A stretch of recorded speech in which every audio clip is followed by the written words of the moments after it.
Yo, ang init talaga ng mga tropa natin dito sa Amba Lounge, man. At ito susunod, kilala natin to. Kalahati ng crazy ass Pinoy idol Crispin. Sana huwag mo nang patagalin. Bigyan mo na ng Prophecy Beats yan, man. Yeah. Alright, spit your bars. Let's go. Yeah, Crispin. Hey. Yo.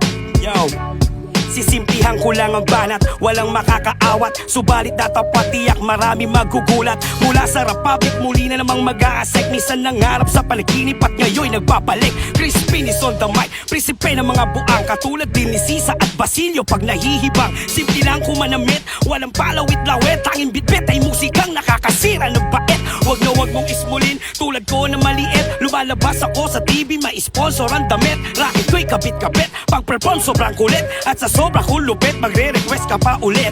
Kamusta na ba ang hip-hop? Marami bang nagbago? Marami ng sikat nagsulputan sa bawat kampo. 2023, mas lalo pa lalakas. Lalabas ang mga tunay na may liray. Kung basbas aking pinamalas si Taras. Lumaba na parehas at patas. Di ko inugaling umangkas para lang masabing may angas. Ang ibig ko lang sabihin, may sarili akong galaw. Di ako nagmamadali sa kasikatan na iuhaw. Di naman usapan dito kung sino ang pinaka. Kung baguhan man o luma o kung sinong nauna. Ang mahalagay may respeto at nirespeto ka. At mag-iwan ng isang kantang makaka-inspira. Iisa ating layunin, iba't ibang karera. Wag hayaang mawala ng apoy ang iyong gasera. Lahat naman ay pwede, wala dun imposible. Ganun talaga ang buhay, merong malas, merong swerte. Sa lawak ng mundo ng hip-hop, lahat ay kasya. Yan ang sambit ng hari, nung siya'y nabubuhay pa. Kung nagkamali ka nun, pues baguhin mo na yon. Eto na ang tamang panahon ng pagkakataon. Break it down.